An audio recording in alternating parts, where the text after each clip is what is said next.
नमस्कार। स्वागत है आप सभी का लक्ष्य अध्ययन में और मैं हूं प्रीति रावत। तो चलिए, हम हिंदी पढ़ रहे थे। यूपीएसआई के लिए हम हिंदी हमने शुरू करी है और हिंदी में हम सबसे पहला जो हमारा चैप्टर हम पढ़ रहे थे वो पढ़ रहे थे हम वर्णमाला।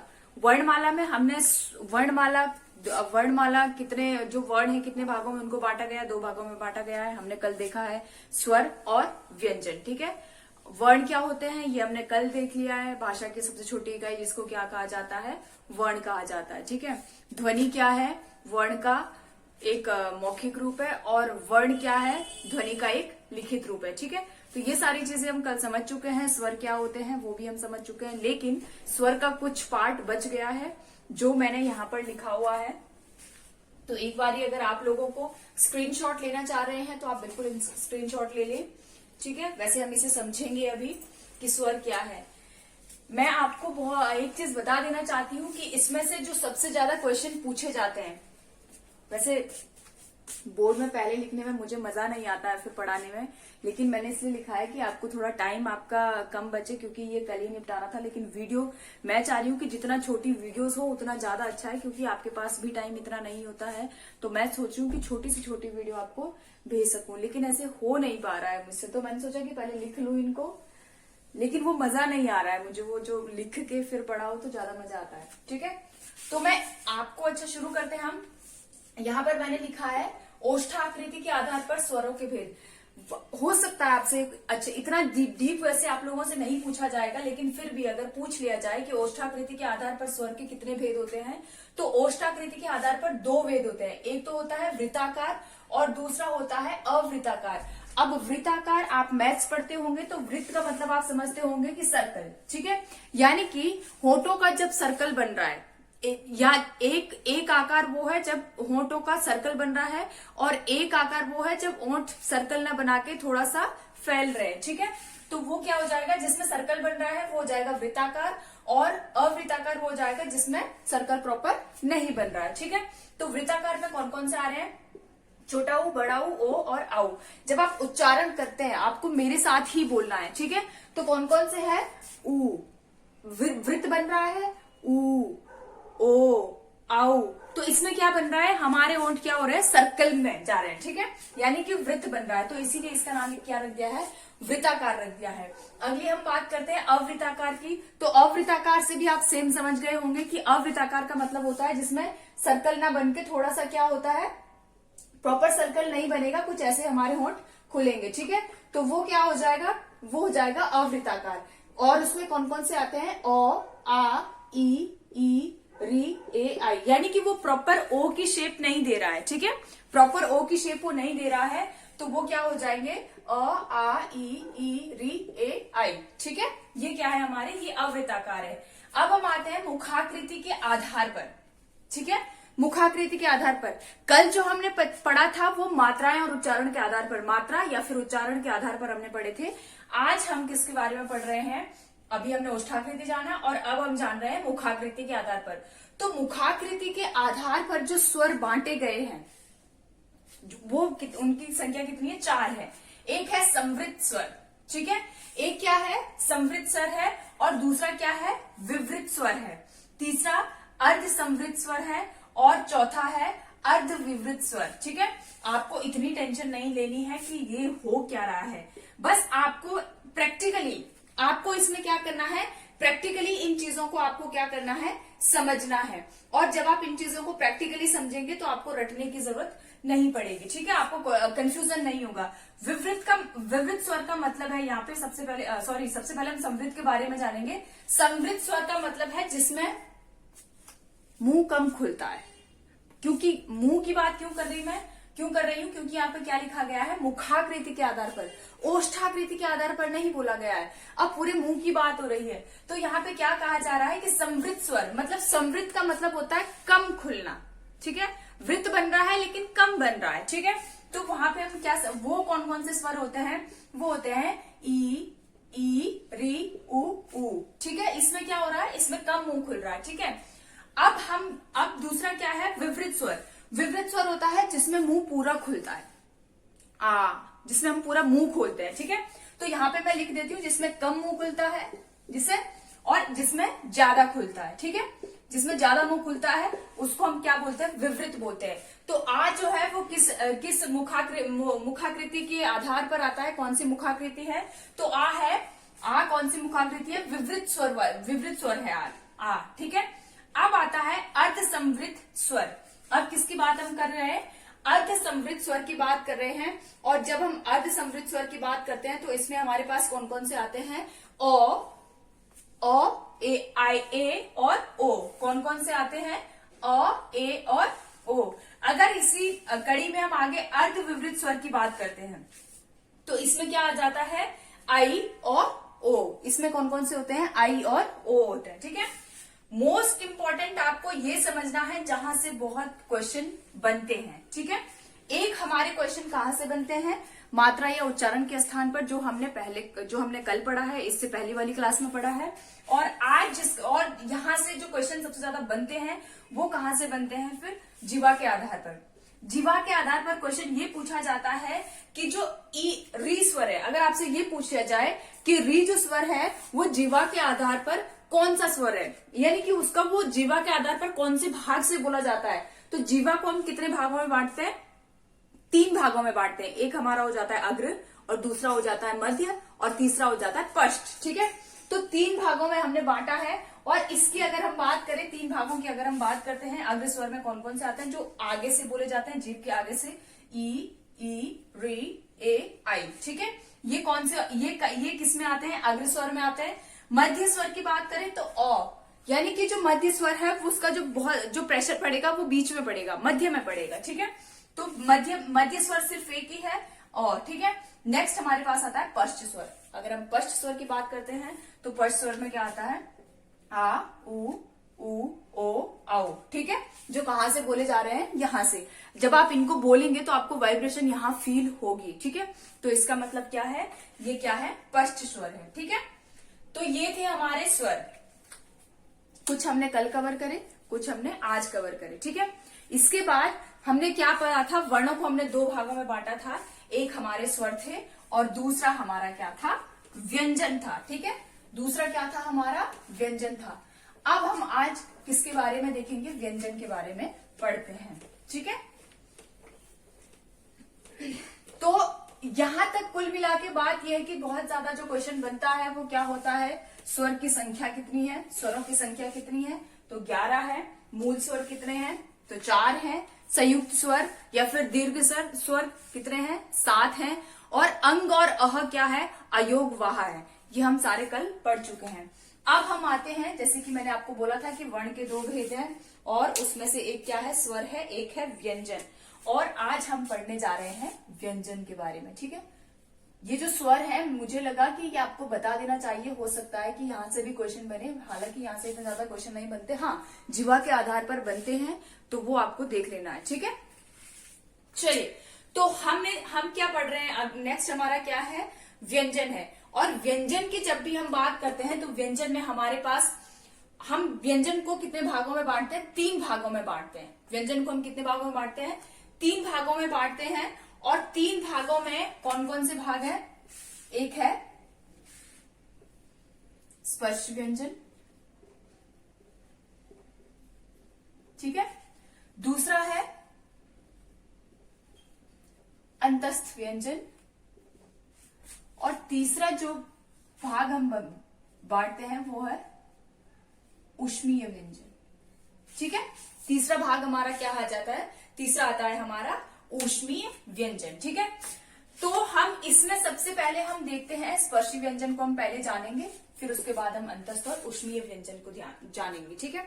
मैं यहाँ पे लिख लेती हूं जो हमारे जितने भी हमारे व्यंजन है, ठीक है। व्यंजन को मैं लिख लेती हूँ, जितने भी हमारे पास व्यंजन है, फिर उसके बाद हम आगे पढ़ेंगे। तो एक है क, ख, ग, घ, ङ, ठीक है। आपको दिख रहा होगा ये, ठीक है। च, छ, ज, झ, य, ट, ठ, ड, ढ, ण, त, थ, द, ध, न, प, फ, ब, भ, म, य, र, ल, व, श, श, स, ह, यहां तक आपको दिख रहा होगा, क्ष,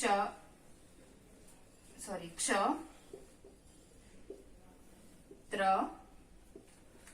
ज्ञ और चलिए फिलहाल हमको इतना ही हमने पढ़ा है, तो फिलहाल जितना हमने देखते आए हैं हम आज तक वो हम देख लेंगे, ठीक है। तो स्वर हमने पढ़ लिया था, स्वर हमने कितने पढ़ लिए थे, स्वरों की संख्या हमने कितनी जान ली थी कि स्वर 11 है, ठीक है। कुल स्वर कितने हैं, 11 है, जिसमें से मूल स्वर कितने हैं, 4 है, ठीक है। और अगर हम संयुक्त या दीर्घ स्वर की बात करें तो वो कितने हैं, वो है 7। ये आपको दिख रहा होगा, ठीक है। हम इसकी काउंटिंग भी कर सकते हैं, 7 और 4 कितने हो जाएंगे, 11 हो जाएंगे।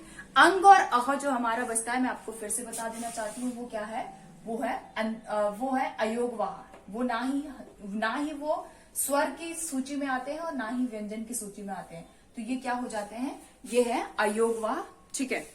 अब हम देखते हैं, यहाँ पे मैंने यहाँ पे लिख दिया है, क को हम क्या बोलते हैं, क वर्ग, ठीक है। चौ को हम क्या बोलते हैं, ये चौ वाला जो परिवार है इसको हम क्या बोलते हैं, च वर्ग। और ट को हम क्या बोलते हैं, ट वर्ग। त को हम क्या बोलते हैं, त वर्ग। और प को हम क्या बोलते हैं, प वर्ग, ठीक है। तो ये हमारे क्या है, परिवार है, ठीक है। अब अच्छा, इनको मैं डिवाइड कर देती हूँ यहां से, अभी बताऊंगी क्यों डिवाइड कर रही हूं मैं, इनमें क्यों लाइन खींच रही हूं, सब कुछ समझेंगे। आप बिल्कुल भी कंफ्यूज नहीं होना है, आपको टेंशन नहीं लेनी है, बहुत आराम से पढ़ेंगे, ठीक है। पेपर के लिए टाइम है, लेकिन जो पढ़ेंगे वो सिलेक्टिव पढ़ेंगे, ठीक है। तो यहाँ पे हमने देख लिया क्या क्या है, क है, ख, ग, घ, ङ, च, छ, ज, झ, य, ट, ठ, ड, ढ, ण, त, थ, द, ध, न, प, फ, ब, भ, म। ये हमारे पास क्या है, ये जो व्यंजन है। अभी क्या आपको लगता है कि ये जो मैंने यहाँ पे लिखा है ये व्यंजन है, क्या मैंने ये सही लिखा है, को थोड़ा सा सोचना है, क्या मैंने ये सही लिखा है। तो अगर मैं ये कहूं कि नहीं मैंने ये सही नहीं लिखा है, ये व्यंजन नहीं है, ये क्या है, अक्षर है, वर्ण है। ये वर्ण कौन सा है, वर्ण को हम अक्षर भी बोलते हैं। क्यों बोलते हैं वर्ण को अक्षर, क्यों, वर्ण और अक्षर, वर्ण को अक्षर भी कहा जाता है, मैंने आपको बताया था वर्ण को अक्षर भी कहा जाता है, ठीक है, अक्षर भी कहा जाता है। और अक्षर क्या होता है, वर्ण कौन सा होता है, जो या तो स्वर हो, ठीक है, या तो स्वर हो या फिर स्वर सहित व्यंजन हो, ठीक है।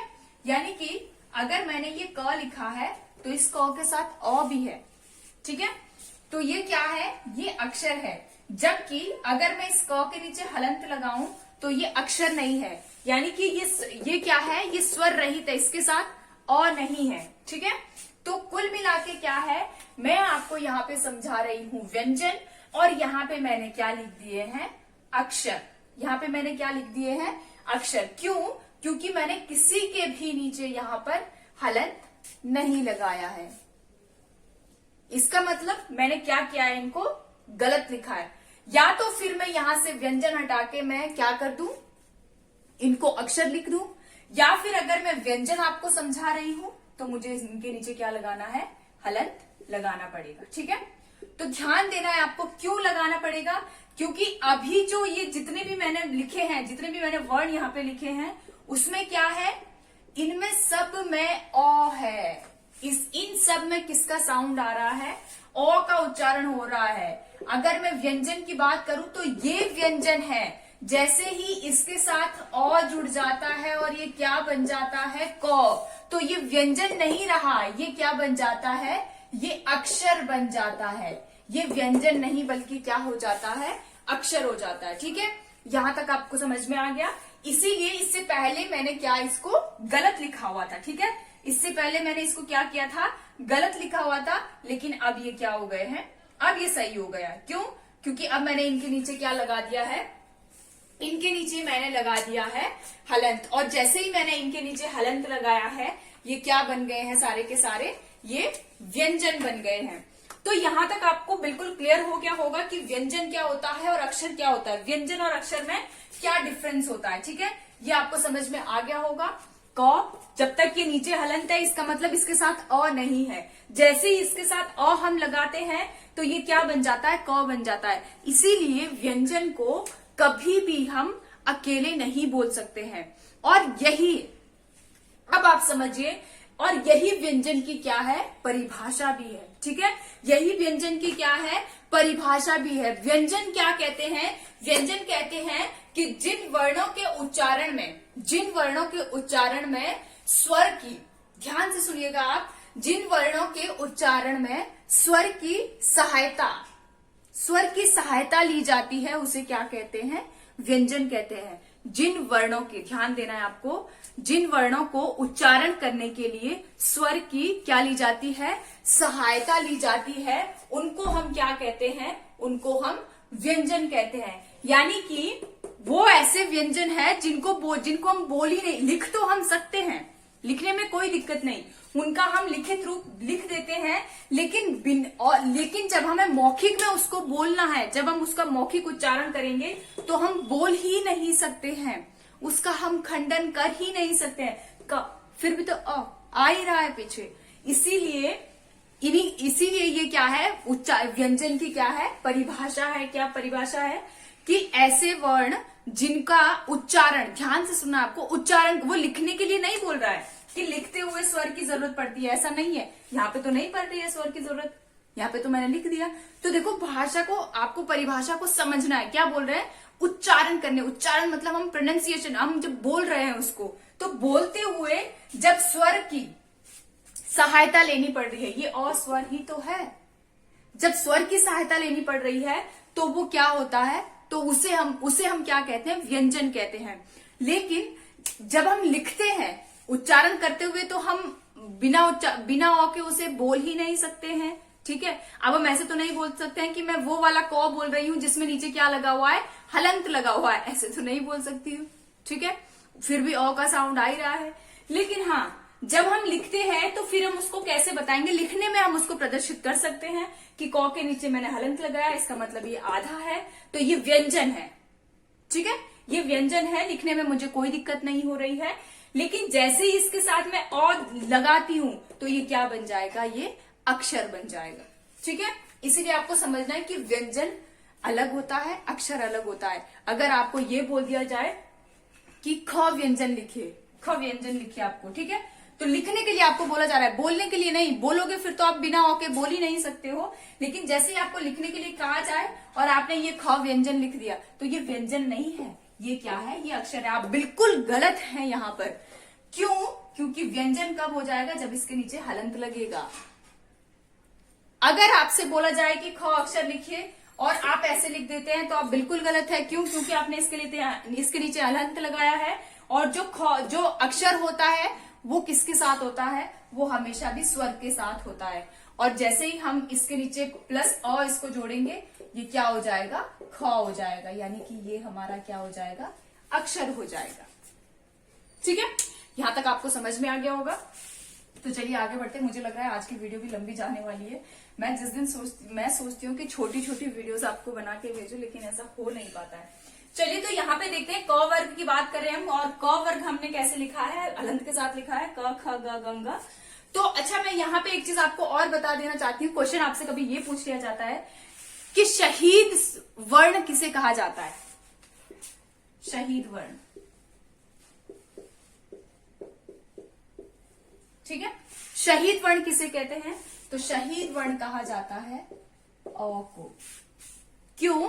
क्योंकि जब भी आप व्यंजन का प्रोनाउंसिएशन, जब आप उच्चारण करते हैं तो बिना अ के आप बोल ही नहीं सकते हैं, बिना अ के आप बोल ही नहीं सकते हैं। कई बार आपको कहाँ लिखा हुआ मिलेगा, चार्ट होते हैं छोटे छोटे बच्चों के लिए, उसमें लिखा होता है वर्णमाला, ठीक है, उसमें लिखा होता है वर्णमाला। अगर उन चार्ट में वर्णमाला लिखा है और अ से लेकर ज्ञ तक लिखा है, अ से लेकर ज्ञ तक लिखा है, सिर्फ वर्णमाला लिखा है, स्वर और व्यंजन नहीं लिखे हैं, तो उसमें अगर ऐसे भी लिखा हुआ है क ख ग घ ङ, तो ये क्या है, ये बिल्कुल सही है। क्यों? क्योंकि उसने ऊपर स्पेशली ये डिफाइन नहीं किया है कि स्वर कौन से और व्यंजन कौन से, उसने सिर्फ वर्णमाला लिखा है। और मैं आपको फिर से बता रही हूं कि वर्णों को अक्षर भी बोला जाता है, उस कंडीशन में हम क और ख हमारे क्या है, सही है। क्यों? क्योंकि यहाँ पे वर्ण की बात हो रही है। जब स्पेशली हम डिवाइड अलग अलग लिखें कि स्वर कौन से होते हैं, व्यंजन कौन से होते हैं, तो वहां पे हलंत वाली दिक्कत आती है, ठीक है। तो आपको ये समझना है। और जिस चार्ट में, छोटे छोटे बच्चों की बात कर रही हूं मैं, आप लोगों ने चार्ट देखे होंगे जिसमें लिखा होता है, एक चार्ट होता है उसमें ऑल लिखा होता है, ठीक है। तो अगर किसी चार्ट में स्वर लिखे हुए हैं, स्वर और व्यंजन अलग अलग लिखा हुआ है, ठीक है, तो वहां पे बिल्कुल ये हलंत लगा होगा, क्योंकि वो व्यंजन ऐसे ही दिखाएंगे, ठीक है, लिखित रूप में वो ऐसे ही दिखाएंगे। और अगर उसमें लिखित रूप में ऐसे नहीं दिखाया तो 100% वो चार्ट गलत है, क्योंकि व्यंजन अगर लिखा है और उसमें क और क ऐसे लिखा हुआ है, क ख ऐसे बिना हलंत के लिखा हुआ है, तो वो क्या हो जाएगा, गलत हो जाएगा। वो व्यंजन नहीं है, फिर वो क्या है, वो अक्षर है। भले ही आप व्यंजन को बोल नहीं सकते हैं बिना अ के, लेकिन लिख तो आप सकते ही हैं, हलंत लगा के आप दिखा सकते हैं कि ये बिना अ का है, ठीक है। तो ध्यान देना, आपको शहीद वर्ण किसे कहा जाता है, अ को कहा जाता है। क्यों कहा जाता है अ को? क्योंकि ये हर व्यंजन के साथ जुड़ा होता है, ठीक है, हर व्यंजन के साथ जुड़ा होता है। तो यहाँ पे हम देखते हैं, ये जो क से लेकर प वर्ग है, क से लेकर प वर्ग को हम क्या कहते हैं, स्पर्शी व्यंजन कहते हैं। यहां तक आपको दिख रहा होगा, हाँ ठीक है, स्पर्शी व्यंजन, ठीक है। ये क्या होता है, क वर्ग से लेकर, क वर्ग का मतलब अब आप समझ जाएगा कि क का पूरा परिवार, च का पूरा परिवार, ट का पूरा परिवार, त का पूरा परिवार और प का पूरा परिवार, ठीक है। तो क से लेकर प वर्ग तक, क वर्ग से लेकर प वर्ग तक जितने भी व्यंजन आते हैं उनको हम क्या कहते हैं, स्पर्शी व्यंजन कहते हैं। अब हम देख लेते हैं कि ये जो स्पर्शी व्यंजन है इनकी संख्या कितनी है।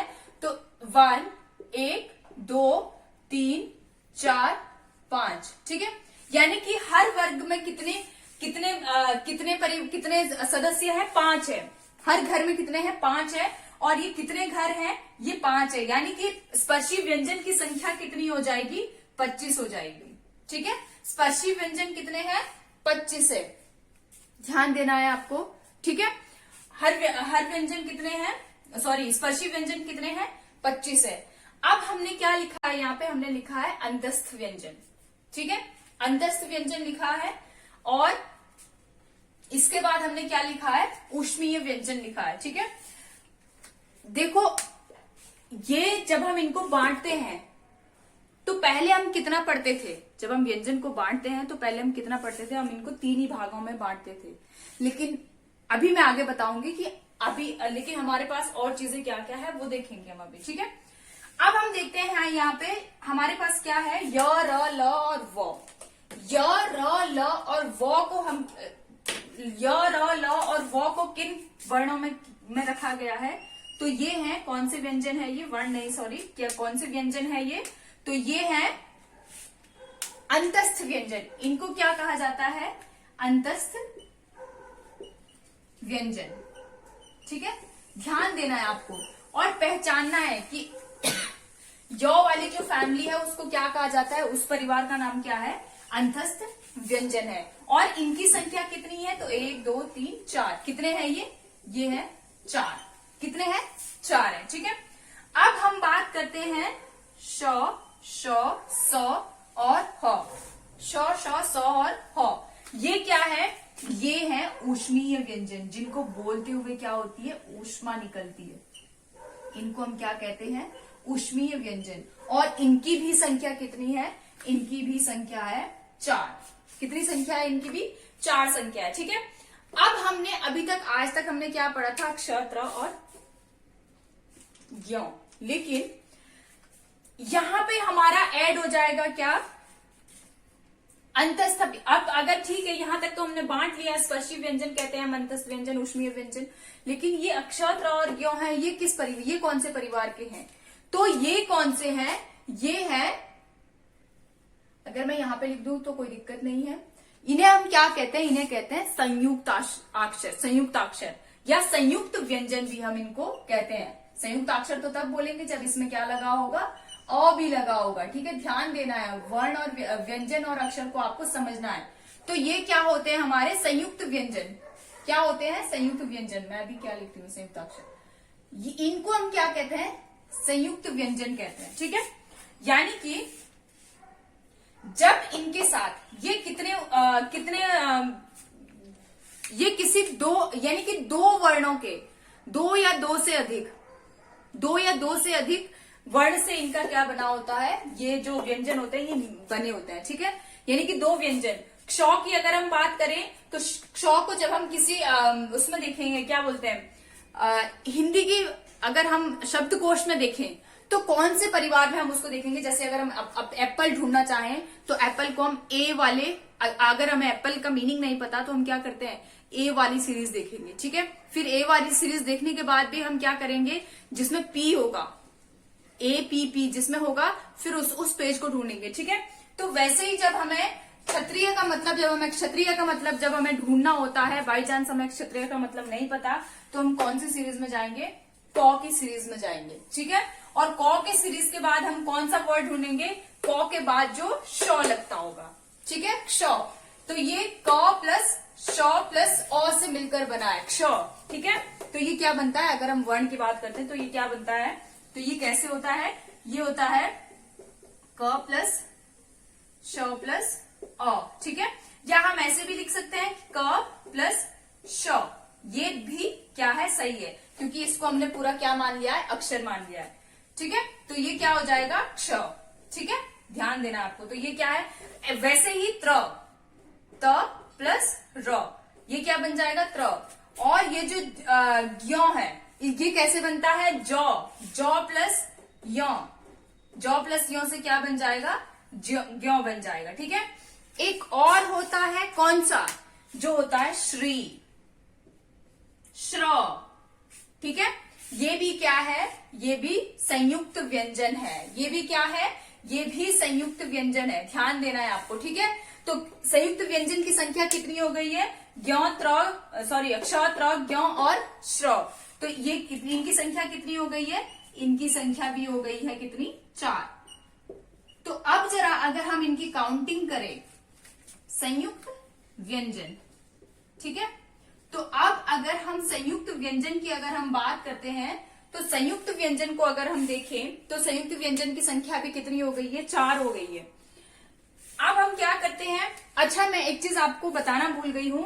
अगर हम पूरे वर्णमाला की बात करें कि वर्ण कितने, कुल कितने वर्ण होते हैं, हिंदी वर्णमाला में कितने वर्ण होते हैं, तो हिंदी वर्णमाला में जो वर्ण होते हैं वो होते हैं 52। कितने होते हैं? 52, 52। अब जरा हम काउंट करके देख लेते हैं कि क्या ये जो वर्ण है ये 52 आ भी रहे हैं या नहीं। तो देखते हैं हमने क्या देखा यहाँ पे? मूल स्वर, स्वर कितने हो गए हमारे पास? 11। ठीक है, स्वर कितने हो गए? 11 हो गए, प्लस 2 कौन से हो जाते हैं? अयोगवाह। तो ये क्या हो गए? 13। ठीक है, 11 प्लस 2 अयोगवाह 13 बन गए। ठीक है, फिर इसके बाद स्पर्श व्यंजन कितने हो जाएंगे? 25 प्लस 25 कर देंगे। फिर दूसरा क्या है हमारे पास? अंतस्थ व्यंजन। अंतस्थ व्यंजन कितने हो जाएंगे? 4 हो जाएंगे। फिर इसके बाद हमने क्या देखा? अंतस्थ व्यंजन के बाद ऊष्मीय व्यंजन की संख्या भी कितनी है? 4 हो जाएगी। फिर संयुक्त व्यंजन की संख्या भी कितनी है? 4 हो जाएगी। ठीक है, तो ये कितना हो गया? अगर हम इनको जोड़ते हैं तो कितना हो जाएगा? ये 12 प्लस 5 17 और 3 20। ठीक है, ये कितने हो गए? 20 हो गए। और 2 हासिल, 2 और 1 3 और 2 5। ये कितने हो रहे हैं? 50 ही हो रहे हैं। जबकि मैं आपको क्या बोल रही हूं कि जो हमारी वर्णमाला होती है उसमें कुल कितने अक्षर होते हैं, उसमें कुल कितने वर्ण होते हैं? तो 52 होते हैं। कितने होते हैं? 52 होते हैं। लेकिन ऐसा क्या है जिसे हम भूल रहे हैं? ऐसे 2 वर्ण कौन से हैं, ऐसे 2 अक्षर कौन से हैं जिनको हम भूल रहे हैं? तो वो है द्विगुण व्यंजन। कौन से व्यंजन बोल रहे हैं हम? द्विगुण व्यंजन। अब अगर मैं द्विगुण व्यंजन को यहां से क्या लिख दूं? अब देखिए, पहले मैंने व्यंजन को कितने भागों में बांटा था? सिर्फ 3 भागों में बांटा था। ठीक है, किस किस में? स्पर्शी, अंतस्थ और ऊष्मीय। ठीक है, मैंने क्या क्या नहीं लिखा था? संयुक्त व्यंजन और द्विगुण व्यंजन। ध्यान देना है आपको। लेकिन जब हम पूरी वर्णमाला की बात करते हैं तो हमें इनको भी दर्शाना होता है। ठीक है, तो द्विगुण व्यंजन की जब हम बात करते हैं, और द्विगुण व्यंजन जो है वो कौन कौन से हैं? यहां तक आपको दिख रहा है? नहीं दिख रहा है, मैं ये वाला हटा देती हूं यहां से। ठीक है, तो अगर हम द्विगुण व्यंजन की बात करते हैं, द्विगुण जो व्यंजन होते हैं वो होते हैं, देखो ध्यान से देखना है आपको, ये द्विगुण व्यंजन कौन कौन से होते हैं? एक होता है ड और दूसरा होता है ड, ड और ढ। अब ये कहां यूज होते हैं मैं आपको शब्द बना के दिखा रही हूं। ठीक है, पढ़ाई, कौन सा यूज हुआ है? ये वाला। ठीक है, और अगर मैं लिखूं सड़क, ठीक है, तो कौन सा यूज हो रहा है? ये वाला। यानी कि ढ, पढ़ाई और सड़क। ठीक है, तो ध्यान देना है हमको, ये द्विगुण व्यंजन भी किस में आते हैं? ये भी हमारी वर्णमाला में आते हैं। ठीक है, ये भी किस में आते हैं? ये भी हमारी वर्णमाला में आते हैं। अब आप सोच रहे होंगे कि मैंने ये तो यही वाले हैं ड और ढ। बिल्कुल भी नहीं है, ये डमरू होता है और ये ढक्कन होता है। डमरू नहीं बोल सकते हम, अगर हम ये लगाएंगे तो डमरू हो जाएगा, डमरू। ठीक है, और अगर हम ये लगाएंगे ढक्कन की जगह तो ढक्कन हो जाएगा, ढक्कन। ढक्कन नहीं होता है, क्या होता है? ढक्कन होता है। ठीक है, तो ये जो व्यंजन है ये अपनी अलग पहचान रखते हैं। इनको हम क्या कहते हैं? द्विगुण व्यंजन कहते हैं। द्विगुण व्यंजन का मतलब है जिनमें 2 भाषाओं का गुण होता है। ठीक है, जिनमें क्या होता है? 2 भाषाओं का गुण होता है। इसमें कौन कौन सा गुण है? एक तो हिंदी का और दूसरा अरबी फारसी का गुण है। ठीक है, तो ये क्या हो जाते हैं? ये द्विगुण व्यंजन कहलाते हैं। ध्यान देना है आपको। ठीक है, जिसमें नीचे बिंदी लग रही है उसे हम क्या कहते हैं? द्विगुण व्यंजन कहते हैं। ठीक है, किसी और आगत व्यंजन भी हम इसको बोल सकते हैं, लेकिन आगत नहीं बोलेंगे, द्विगुण व्यंजन ही हम इसको बोलेंगे। ठीक है, ध्यान देना है आपको। तो अब ये द्विगुण व्यंजन भी हो गए और इनकी संख्या कितनी है? इनकी संख्या है 2। कितनी संख्या है इनकी? 2। अब हम 50 में +2 कर देंगे तो कितने हो जाएंगे? ये 52 हो गए हमारे। बिल्कुल हो गए हैं। ठीक है, कितना हो गया? 25 ये हो गए हैं, 2 ये हो गए हैं, और बाकी के 4 ये हैं, और प्लस 11 स्वर और 2 अंतस्थ अयोगवा स्वर, अयोगवा। ठीक है, तो ये हमारे हो गए पूरे व्यंजन। जो पूरी वर्णमाला है उसमें कितने वर्ण हैं? 52 है। अच्छा, मैंने आपको एक क्वेश्चन पूछा था कि मूल स्वरों की संख्या कितनी है।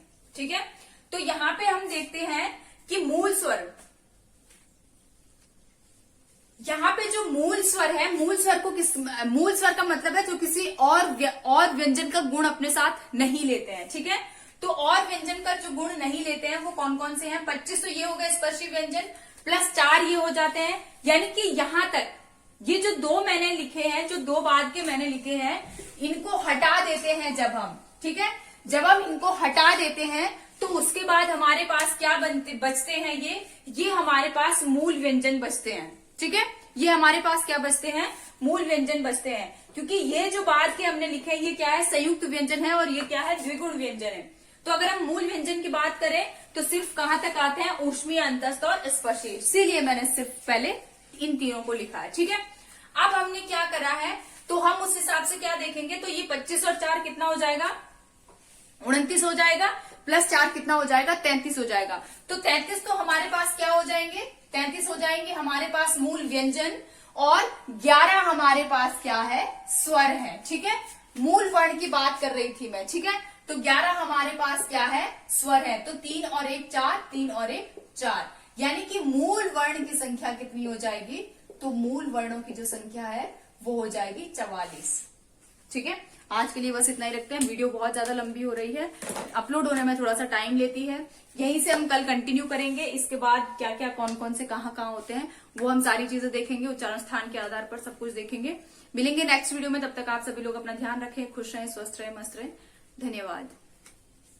एक बार अगर आपको स्क्रीनशॉट लेना है तो बिल्कुल ले सकते हैं। Thank you.